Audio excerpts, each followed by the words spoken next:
Les Phéniciens ont inventé la monnaie. Leur ville symbolisait la richesse grâce au commerce. Ils ont fondu et produit des objets en bronze. Les premières pièces en électrum, un alliage d'or et d'argent, datent du 7e siècle avant J.C. Elles sont attribuées aux Grecs. Ce monnayage est attribué aux Grecs, surtout aux Lydiens. Les Romains ont été les premiers à mettre l'image d'une personne vivante sur leurs pièces, celle de Jules César après la guerre de 44 av. Au Moyen Âge, les chevaliers n'avaient pas d'argent liquide, mais un anneau spécial pour payer une chambre. Ils imprimaient leur anneau sur du papier et l'aubergiste envoyait la facture au château pour paiement. Le premier cas de falsification de monnaie est dû à Polycrate. Il a commencé à contrefaire les pièces d'or. Polycrate a fait des pièces avec peu d'or pour régler une grande dette avec les Spartiates. Cela a conduit à une guerre et à l'assassinat de Polycrate. La première pièce anglaise, le penny, a été introduite par le roi Offa vers 790 après Jésus-Christ. Les premiers billets de banque sont apparus en Chine au XIIe siècle à cause d'une pénurie de cuivre. En Europe, le papier-monnaie est apparu 700 ans plus tard. Il existe des billets de banque avec de très grosses coupures dans différentes parties du monde. La plus grosse coupure jamais émise l'a été en Hongrie, avec un billet d'une valeur de 100 000 milliards. Le Zimbabwe a également émis une grosse coupure, un billet de 100 000 milliards de dollars locaux, mais sa valeur est minime. Parmi les billets les plus précieux, le billet de 100 millions de livres britanniques arrive en tête. Ce billet n'a été produit qu'en 40 exemplaires. La deuxième place revient également aux Britanniques avec le billet d'1 million de livres, dont 4000 exemplaires ont été imprimés. La troisième place est occupée par les États-Unis avec le billet de 100 $, utilisé pour les règlements entre la Réserve fédérale et le département du Trésor américain. Lorsque vous utilisez des pièces de monnaie, vous ne faites probablement pas attention à leur tirage. Ces tirages varient selon la dénomination et aident les aveugles. Au XVIe siècle, les premiers thalers en argent ont été produits dans une mine en Bohême. La version espagnole de cette pièce est devenue la première monnaie mondiale, rebaptisée dollar par les Anglais. Le concept de tirelire est né quand les banques n'existaient pas et que les gens avaient besoin de conserver leurs économies. Ils gardaient leur argent dans des jarres en argile, un type d'argile appelé pig, cochon. L'euro est né sous nos yeux, conçu comme monnaie commune pour les Européens. Le terme eurocents vient du latin centum, signifiant cent. Aujourd'hui, 20 pays utilisent l'euro. L'Autriche, la Belgique, Chypre, l'Estonie, la Finlande, la France, l'Allemagne, la Grèce, l'Italie, les Pays-Bas, l'Irlande, la Lettonie, la Lituanie, le Luxembourg, Malte, le Portugal, la Slovénie, la Slovaquie et l'Espagne. Portugal, Slovénie, Slovaquie, Espagne et Croatie. Les Romains furent les premiers collectionneurs de pièces. La numismatique datant du centenaire de notre ère consiste à collectionner les pièces et billets anciens. La branche de la numismatique dédiée à l'étude des pièces est l'exonomie. Les Européens les plus économes sont les Luxembourgeois avec 89% d'épargne. Suivis par les Néerlandais 81%, les Autrichiens 69%, les Français 66% et les Italiens 64%. La Belgique et le Royaume-Uni affichent chacun 72%. La Roumanie est dernière avec 51% de citoyens épargnants.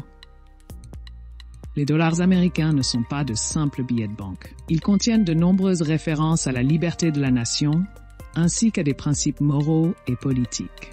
Sur l'avers, en plus du portrait central, il y a un bouclier qui symbolise l'intégrité. Le revers est encore plus attrayant.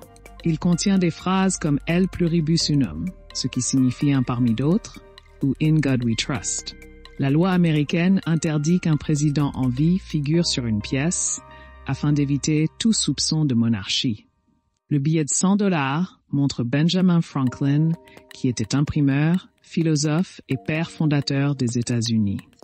Il est l'un des 3 non-présidents sur les billets américains.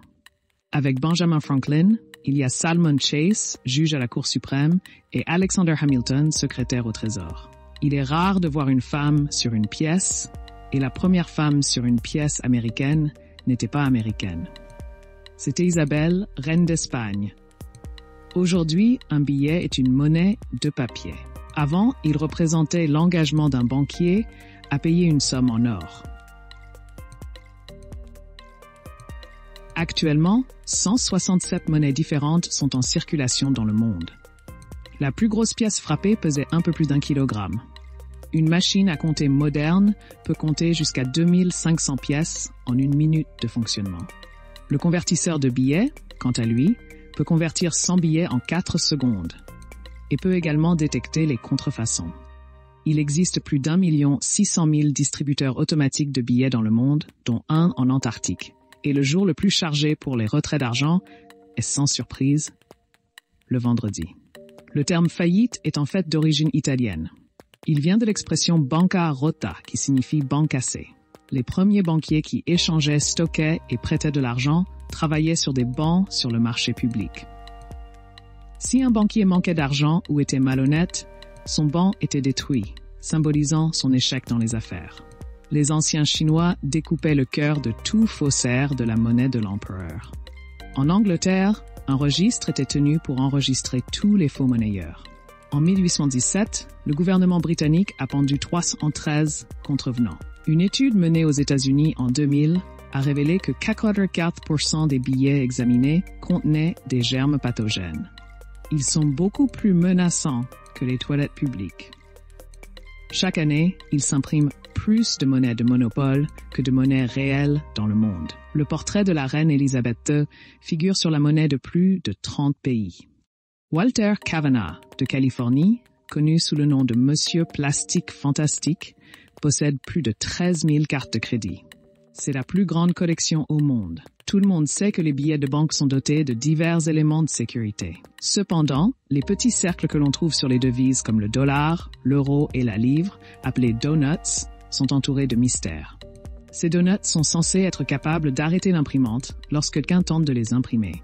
Marc-Antoine, un dirigeant romain visitant Cléopâtre, avait une équipe spécialisée pour détecter la fausse monnaie. Dans la Rome antique, la falsification était sévèrement punie. Les faussaires risquaient d'être brûlés vifs ou jetés aux animaux sauvages lors de jeux publics. Des chercheurs de Yale ont appris aux Capucins à utiliser de l'argent. Ils ont vite appris à acheter de la nourriture et du sexe. À la fin des années 1980, la Birmanie a connu une crise économique parce que son président, Nawin, a supprimé toute monnaie non divisible par 9, provoquant le chaos. Au XIVe siècle, Mansa Musa, roi du Mali, était l'homme le plus riche de tous les temps, avec une fortune qui vaut aujourd'hui 400 milliards de dollars. Pendant la Seconde Guerre mondiale, les Allemands ont émis plus de 134 millions de livres sterling, considérés comme les meilleures contrefaçons, pratiquement impossibles à reconnaître. L'inondation de la Grande-Bretagne par des espèces non comptabilisées devait déstabiliser l'économie et entraver l'effort de guerre. Dans les systèmes monétaires anciens, les pièces d'obol n'avaient pas toujours la forme petite, plate et ronde. Elles étaient souvent de longues tiges peu maniables, parfois de plusieurs dizaines de centimètres. Cette conception répondait à un objectif précis. Elle visait à décourager l'accumulation de richesses, car ces tiges encombrantes étaient difficiles à stocker et à transporter. C'est tout. Pouce en l'air, abonnez-vous et à bientôt.